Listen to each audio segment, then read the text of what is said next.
Hello, my name's Judith. I'm a volunteer with the Cotswold Canal Trust and have been for about 3 years now. I live on a boat in Sewell Marina and I feel as if it's a way of sort of giving something back to the canal, as well as working with the most fantastic people and group of volunteers that I work with during the week. During the week I work on the trust boat Wookie Hole, which goes up and down the part of the canal that's already been restored, and we clear overhanging branches, we clear the banks, we help with fallen trees, we do all sorts of things, even delivering wood. And then on a Sunday sometimes I come down here to Perseverance and skipper the public trust boat with short trips that the public come and take for 20 minutes on the Gloucester Sharpness Canal. My name's John Jordan. I was born in Stonehouse, and my early years were spent at Wallbridge at J.F. Hobson and Son as an apprentice carpenter. I used to go to pictures on a Saturday when I was about 8 or 9, and rather than spend money on a bus, I used to walk home the 3 miles back to Stonehouse along the canal. That started my love affair with this canal, and I do have a love affair with this canal. Hi, my name's Rob. We've come down from Cheltenham. We've just paddled from Stonehouse down towards Stride. It's been a great day, but the main problem has been getting in and out of the canal, particularly at the locks here. So when they get to the landing stage, that would be so useful. That'd be brilliant. Just about. It wasn't easy.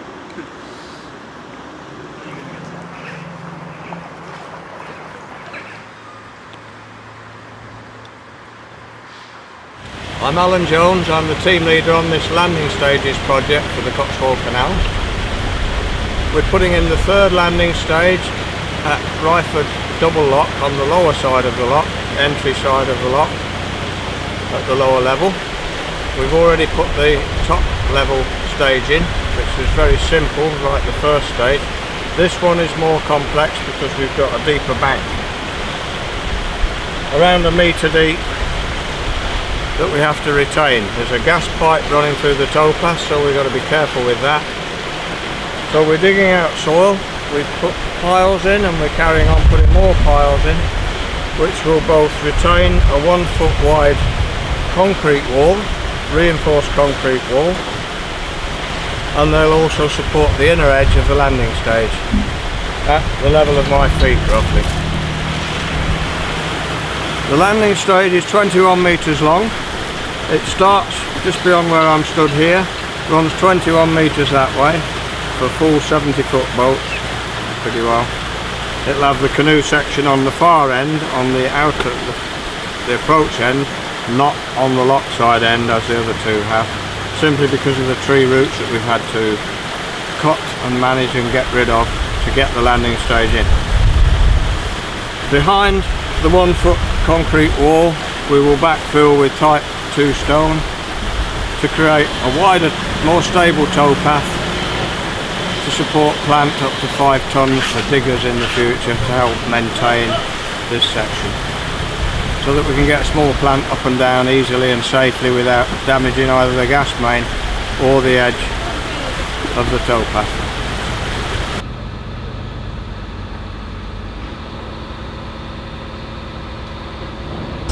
I help out at the visitor centre, but mainly for the last 4 years I've been working along building the towpath, which has been great fun. And this is a really proud day to see the gate going in at Ham Mill Lock. I've seen the lock in a very sad state of repair, and to see it as it is today is a real credit to everybody who's done the work here. I'm having a bench put here at Ham Mill Lock. The reason for having the bench here is that it raises money for the Canal Trust, but also I'm from Yorkshire and so is my husband, and the reason we came to live in Gloucestershire was because my husband became the manager at Ham Mill, and it's a place that's quite close to our hearts really, but also it's a good place to have a rest before you head up the hill to Winston's. It's a massive undertaking, but But you know, as a child growing up and using these canals being sort of the straightest route to Stroud and back, you know, it's always looked like this, overgrown, and you know, and it's nice to see it actually being put back to good use, you know. And I think it'll be great for the town with regards to, you know, tourism and all the rest of it. And today I've been helping with the coping stones, you know, putting the toppers, the big, you know, these big coping stones down at the other ends. So yeah, that's going quite well. We've got 2 of them down, and there's another huge one we're going to put down this afternoon. Here we're trying to get this coping stone that's on the bottom into that space over there, but first we're going to get it out. So we're going to shift the top 2 behind, put bricks on top, then use rollers to move these 2, and then free up that one. When you've got the bubble showing, the bubble is always at the high point. Yeah, so it needs to be higher than me. No, it needs to be lower near you. So that's, yeah, look at that, that's about right. Okay, and that's about right. Yeah. Okay, bear in mind this brick isn't going to be seen, so it's sort of not hypercritical. Okay? I hope that's the right way I've left that. Yep, because you've joined that there. Yeah, that's right. Yeah, that's good. Couldn't decide. Okay. Alright. And get it in place. You want that put right before the mortar starts drying out. Is that all right? A bit harder than that. Keep going. Right, go out the back.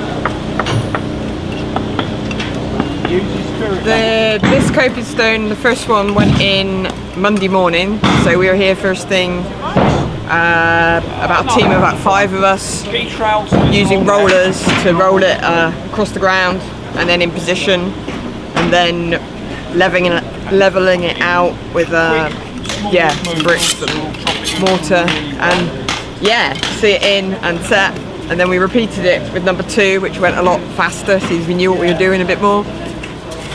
And to see it there with the gates is just, wow. I'm Keith, and I can remember this when I was a lad. My wife can as well, and I think it was the late 40s. She fished a friend out of the top lock here. At that time the gates were holding water, so it was not very nice to fall into it. But we as lads came down fishing quite regularly here, and it's the best thing ever that they're restoring it. I think it's a wonderful idea, and everyone benefits. Walkers, bicycles, boats, the lot. It's really splendid. Hi, my name's Rob Bergen, and I have the privilege, it is a privilege, of running the trip boats for the Cotswold Canals Trust at the western end of the Stroud Water Navigation, and our trip boat also on the Gloucester Sharpness Canal, Perseverance. Saturday morning or afternoon, as usual, running our trip boats here, or trip boat endeavour. Today's a bit special, of course, because we've had 6 steamboats passing through, which I dare say you can see behind me has brought out lots of crowds. Got lots of business for Central Square here to Ebbly Wharf, with a supermarket and coffee shops, etc., other outlets. So it's been really busy. It's great to see. Our trip boat's been out all morning, and it's been a really great day.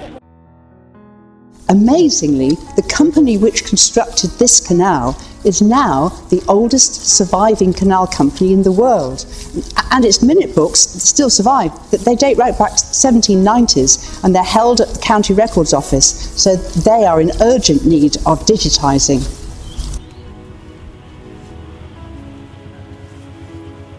This waterway is without doubt one of the most scenic in Britain. It can't be neglected, not at this late stage.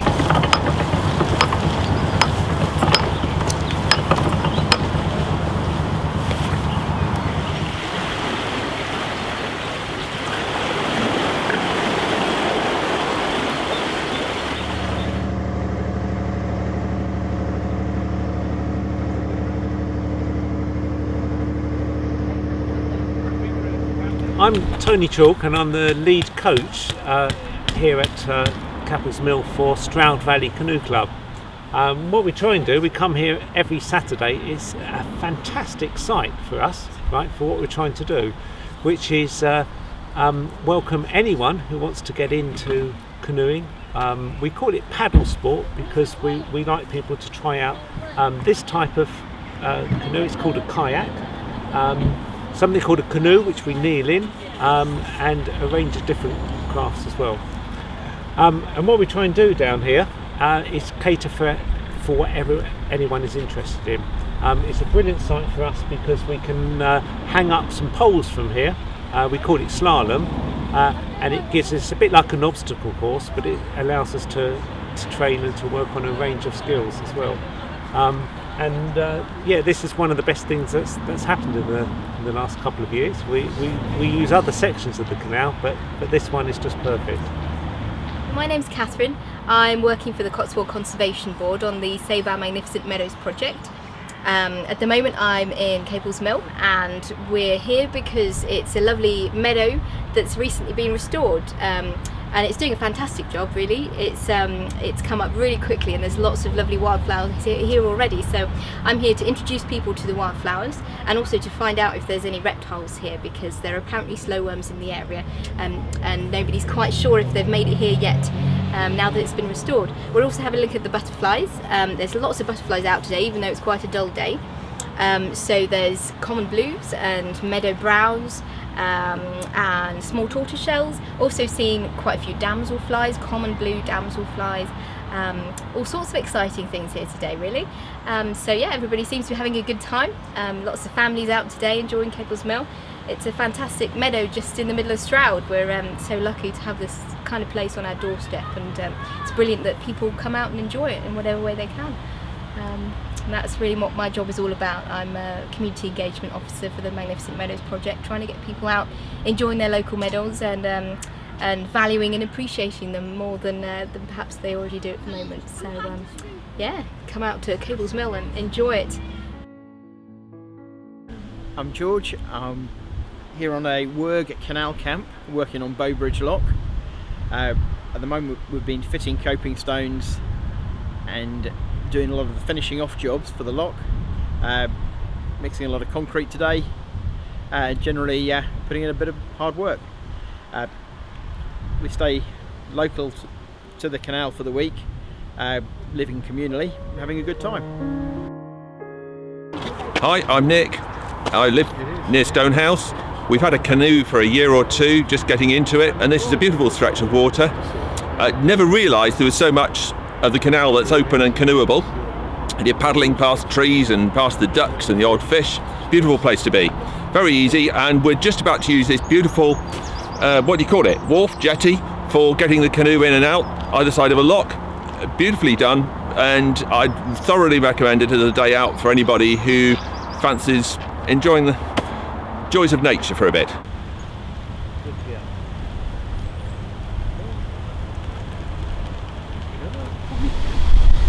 Yeah. My name's Roy Fletcher. I've been using the Canal stroke Towpath since I've been in this for 2+ years now. Yeah. And it's absolutely brilliant what's happening as far as the towpath is concerned.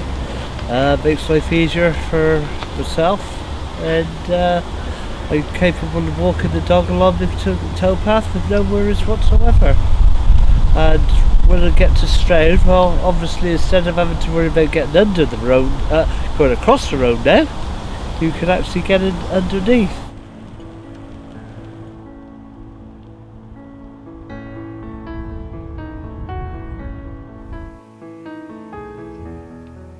My name's Steve. I helped set up some of the geocaching trail that is on the Cotswold Canals.